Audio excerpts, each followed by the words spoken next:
Salve galera do canal do Monitor, vocês estão bem? Eu aqui tô ótimo e hoje se preparem porque vai ser intensivão. A gente vai varrer literalmente o século XX, não todo, quer dizer, a gente vai varrer o século XX todo, mas relacionado aos movimentos sociais e culturais. É um capítulo da história bem grande com vários pontos interessantes que dialogam com outros assuntos, então muitas vezes vocês vão estar estudando e vão, eu estudei isso ano passado, eu estudei isso no outro assunto, mas sai o fluxo que vai dar tudo certo, beleza? Então, na tela de hoje, movimentos sociais e culturais do século XX. A gente vai falar sobre a luta dos negros, várias figuras super importantes, na luta pela igualdade dos direitos civis, falei bonito, não falei? A revolução cultural, a contracultura, nós vamos falar sobre o pan-africanismo, a independência afro-asiática, a independência da Índia, tem muita coisa boa para ser discutida hoje. Então vamos com calma. Independência afro-asiática, contexto interno e externo. A gente, história sempre tem essa regrinha. Vê o que acontece antes, depois e o que motivou a ocorrer ali, como foi que desdobrou. Então eu sempre foco no início e no fim, para você entender assim, o cenário de algum movimento, alguma mudança. O que estava acontecendo antes? Segunda Guerra Mundial. Então a Segunda Guerra Mundial pipocou, quem foi mais afetado? A Europa toda quebrada. Então nós vamos ter um enfraquecimento das relações entre colônia e metrópole. A gente sabe que as metrópoles, na sua totalidade, praticamente, estavam na região da Europa, fora alguns casos, né, tipo Japão, Estados Unidos tinha suas áreas de influência também, mas a Europa é que foi toda pipocada por causa da Segunda Guerra Mundial e ela estava lá destroçada. E ao mesmo tempo, além disso, não pegava bem, né? Porque imagina só, Inglaterra, França, que tinham muitas colônias, lutaram contra a Alemanha, ou seja, tentando tirar essa espécie de ditadura, um governo repressor autoritário, e ao mesmo do Hitler, da Alemanha nazista, e ao mesmo tempo eles estavam fazendo uma espécie dessa desigualdade, estavam mantendo desigualdade social, estavam fazendo essa relação de domínio sobre os territórios. Então esses são os dois pontos externos principais. E o contexto interno é que o nacionalismo estava começando a brotar com mais intensidade, estava começando a ter uma articulação maior. Nós vamos ter nesse meu período também a autodeterminação dos povos. O que vai dizer é que eu, sendo brasileiro, não devo ser governado por um americano, por um japonês, por um alemão, por um francês, mas eu devo ser ser governado por alguém do meu próprio povo, ou seja, um brasileiro. Então, nessa pegada do contexto interno e externo, estava o cenário perfeito. Alguma coisa, alguma mudança, a Revolução Francesa, a Revolução comunista na Rússia, Revolução Cubana, a Revolução de 1939 aqui no Brasil, depois a proclamação da República, tudo isso vai ocorrer porque o cenário externo e interno estava propício para isso. Então agora que a gente já desdobrou o cenário externo e interno da África e da Ásia, nós vamos falar sobre a Conferência de Bandung. A gente vai dar um salto no tempo para 1955 e depois a gente vai destrinchar o que aconteceu entre desde o início de 1900 até 1955. Mas por que 1955 é uma data importante para a gente entender esse assunto, a gente dá esse pulo no tempo? Porque a gente tem que entender que acabou a Segunda Guerra Mundial e começou a Guerra Fria, beleza? Então começou a ter uma disputa de influência. Então vários países da África e da Ásia falaram, pô, a gente acabou de ser independente, a gente vai realmente permitir que outras potências venham nos dominar, nossas terras vão virar zonas de influência novamente? Não, ainda não. Nós vamos nos articular para nós mantermos nossa independência. E os países que não estão independentes ainda, nós vamos ajudar a conquistar sua independência. Então foi isso a Conferência de Bandung. Então juntou países da África e da Ásia e eles decidiram que eles não iriam permitir entrar nesse jogo de influência entre União Soviética e Estados Unidos durante a Guerra Fria. Então eles ficam como... aí que vai surgir essa ideia dos países do terceiro mundo. Ou os países do terceiro mundo, que eles não vão escolher nenhum dos dois lados da Guerra Fria. Beleza? Então nós vamos estar com a Conferência de 1955, mas Muitos países que ainda não estavam independentes ou que tinham acabado de ser independentes, acabaram, principalmente os que não ainda estavam independentes, acabaram sofrendo influência da União Soviética e dos Estados Unidos, porque os Estados Unidos e a União Soviética financiaram a independência desses países e até mesmo, às vezes, guerras civis dentro dos países para ver se o país iria virar capitalista ou socialista. Então eles davam armamento, mais voltado realmente, eles davam esse armamento, eles, entre aspas, filantropiavam essas independências ou essas guerras civis dentro dos países, beleza? Pronto, independência da Índia. A independência da Índia é importante por causa dessa figuraça, Mahatma Gandhi. Mahatma Gandhi vai influenciar Martin Luther King, que é super importante também, e ele vai iniciar um tipo de luta diferente, que nunca tinha corrido antes, que é o que ele chamou de, quer dizer, que a gente chama, indiano, a expressão, de Satyagraha. Espero estar pronunciando certo, mas é assim que se escreve. Ou seja, ele começou a realizar, ele era advogado, se formou na Inglaterra, depois se mudou para a África do Sul, retornou para a Índia. Então, ele estava com ideias em muitos lugares, ele decidiu então se opor à dominação inglesa na Índia. Sabe que é muito complicado essa parte, porque os ingleses impuseram vários produtos. Então, por exemplo, a Índia na época estava com uma superprodução de tecidos. Eles, aos poucos, os ingleses foram reduzindo essa produção e foram colocando os produtos de tecidos dele, porque eram mais baratos e tudo, por causa da tecnologia. Então começou a morrer esse lado econômico, esse setor econômico na Índia, e só ficou dele. Então a Inglaterra começou a criar vários monopólios. E o que Gandhi vai fazer? A primeira coisa que ele vai fazer é desobediência civil. A segunda coisa que ele vai fazer são boicotes, tanto aos impostos abusivos ingleses, quanto aos produtos de origem inglesa. Beleza? Então, por exemplo, ele vai falar para as mulheres fazerem seus próprios tecidos para usar como roupa, para não ter que comprar dos ingleses. E algo bem interessante dessa luta pacífica que ele teve foi a Marcha do Sal. A Marcha do Sal foi o seguinte: um monte de indiano foi lá pro mar, e produziu, lógico que uma pequena quantidade, né, que eles não eram uma indústria, mas eles produziram sal para utilizar para si, ao invés de comprar os produtos ingleses. Isso chamou muita atenção na época e mostrava assim, a articulação da população de forma pacífica contra a permanência da Inglaterra. A gente sabe que a Índia ficou independente, acabou sendo dividido entre Paquistão Ocidental, Oriental e no meio a Índia.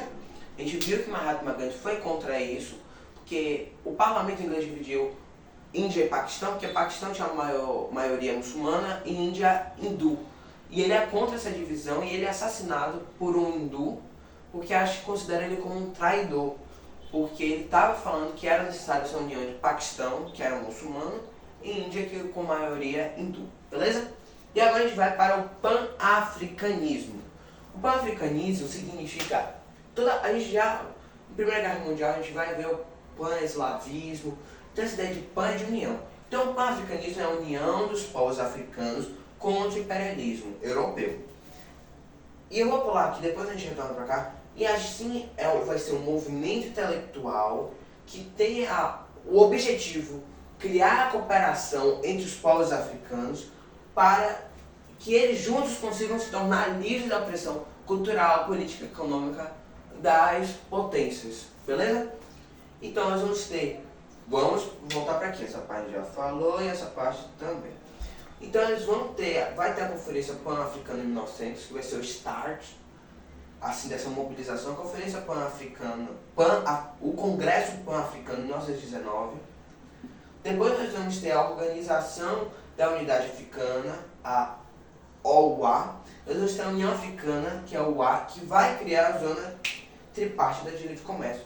Mas essa mobilização, assim, a gente pode afirmar que até o dia de hoje não é concreta.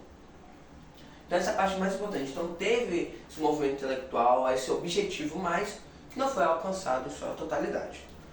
Então agora nós vamos sair do continente africano e asiático e vamos pular para os Estados Unidos. Exatamente, nós vamos para os United States of America. A gente precisa entender que os Estados Unidos é um país da liberdade. E olha lá, porque tem muitas liberdades que acabam sendo transgredidas, gente vai entender isso aqui até os dias de hoje, mas no passado ele era menos ainda, beleza? Então o que vai acontecer? Os negros, existiam leis segregacionalistas, na verdade. Existiam essas leis que sabem que desde a origem dos Estados Unidos, antigamente era dividido em colônias do norte e do sul, e o norte teve escravos índios para trabalhar em plantation, num sistema muito parecido com o nosso. Então até hoje, o sul de lá é 10 vezes, 1000 vezes mais preconceituoso do que o sul, que foram criadas colônias para habitação realmente, para ali agricultura só para a família, beleza? Então, para subsistência, agricultura de subsistência. Então tem essas leis segregacionistas. Então tinha escolas só para brancos e outros para negros. Tinha no ônibus você tinha que dar prioridade ao branco. Então tinha esse desastre social. E o que vai acontecer? Principalmente pela desigualdade social e econômica, os negros, com todo o direito que a eles era cabido, eles começaram a se articular contra essa opressão. E aí nós vamos ter duas figuras, Martin Luther King e Panteras Negras com o Malcolm X. Isso vão ser, esses dois a gente vai entender porque nós podemos dividir essa luta nessas duas classes. Vamos lá? Martin Luther King, ele era um pastor. Ele dizia que era necessário uma resistência pacífica, ou seja, ele não concordava com a violência contra a violência, ele acreditava na paz, numa luta pacífica, inspirado em Mahatma Gandhi. Então nós vamos ter essa resistência pacífica. O exemplo dela é a marcha sobre Washington, a marcha de Washington em 1963, que foi que ele proferiu o célebre discurso I have a dream. Então ele vai fazer esse discurso, vai ter uma mobilização popular gigantesca e bora deixar no aguardo Martin Luther King.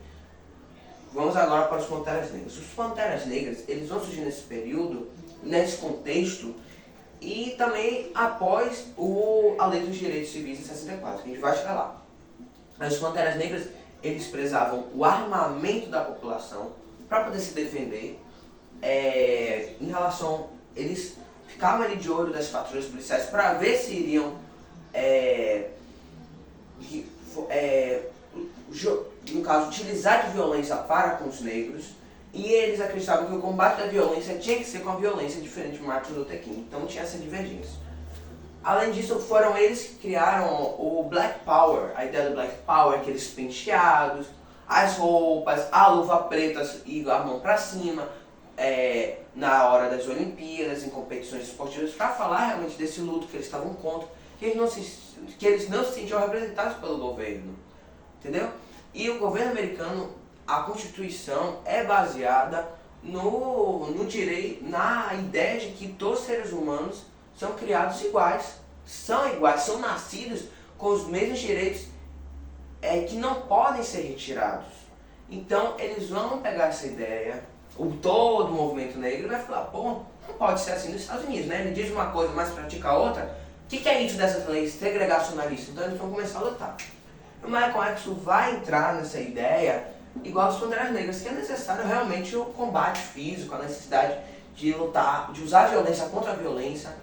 E os Panteras Negras e o Malcolm X, eles colocavam a culpa dessa opressão, dessa desigualdade social, no regime capitalista. Então eles tinham tendência um pouco sim socialista, beleza? E daí Kennedy vai despontar como presidente, ele vai falar, não, vocês estão certíssimos, é para todos serem considerados iguais pela lei. Então ele vai fazer de tudo para ter essa lei dos direitos civis em 64, que vai abolir essa lei segregacionalistas e vai falar que todo mundo é igual nos Estados Unidos. Mas ele é assassinado antes, igual como Martin Luther King foi assassinado e Malcolm X. Tanto que ainda não se sabe, mas existe uma teoria de que Kennedy foi morto por causa disso, porque ele estava apoiando a causa dos negros. E daí nós vamos ter também inserção cultural dos negros, porque, por exemplo, na música, com jazz, o soul, o soul, nós vamos ter também em histórias em quadrinho, por exemplo, como o Falcão da Marvel, o Pantera Negra. Então nós vamos ter essa inserção aos poucos da cultura negra. E daí nós vamos ter Nelson Mandela. Então a gente retorna para a África. Nelson Mandela era da África do Sul, que doideira, né? Lá tinha um apartheid. O que é um apartheid? Apartheid, só pelo nome você já pode entender. Separar, se afastar, dividir. Então o apartheid era, em palavras simples, a segregação racial institucionalizada, constitucionalizada. Como, exatamente, pela Constituição, negro não podia entrar em algumas áreas sem um crachazinho, sem um boletinho, sem nada no cartão de identificação. Tinha os negros, os africanos, os negros muitas vezes foram retirados dos seus bairros para ir para outros, porque agora ali seria assentamentos brancos. Eles tinham que morar em guetos com infraestrutura básica péssima. Eles sofriam discriminação, desigualdade. Tinha banheiro para branco, banheiro para negro. Se Estados Unidos estava ruim, a África do Sul era 10 vezes pior. Então Nelson Mandela vai começar a protestar contra. Ele é preso. Quando ele é preso, ele começa a conseguir ter contato com as ideologias internas de Mahatma Gandhi, com Martin Luther King. Então ele começa a decidir que ele vai fazer uma luta pacífica. Então, mesmo na prisão, ele tem uma grande influência sobre as massas da população. E daí, rapaz, foi uma celebração quando ele foi quando ele foi libertado da prisão. Um monte de gente saiu com ele, rapaz, foi uma cena realmente de filme.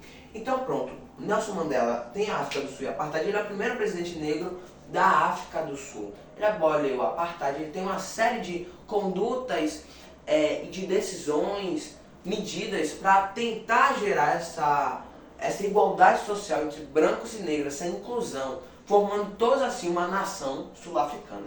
Mas na África do Sul é muito, dá para notar assim na cara que existe uma grande discrepância, principalmente econômica e social também. A gente vê também nos bairros que tem a predominância negra, a predominância branca, que existe um muro gigante separando os brancos e os negros. Ou seja, essa igualdade ainda não conseguiu ser alcançada, infelizmente. E daí nós vamos dar um pulo, parar um pouquinho de falar desses movimentos sociais e vamos falar sobre os movimentos culturais, né? Porque sociedade e cultura sempre andam juntos.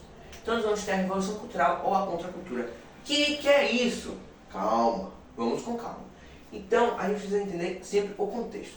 Então, como é que estava a sociedade da época? Rapaz, sociedade patriarcal, mulher só dentro de casa e com a função ainda de dona de casa, ou seja, não trabalhava, não podia ir pra rua direito. Nós tínhamos uma sociedade extremamente ainda tradicional e patriarcal. Então, esse era o contexto da época. Nós precisamos entender a Guerra Fria. Então, qualquer dia o mundo poderia acabar naquela época. Teve ainda toda aquele período que nós chamamos de crise dos mísseis. Rapaz, foram 11 dias de terror, foi punk. Então, os jovens cresceram nesse período sem saber se o amanhã existiria. Beleza?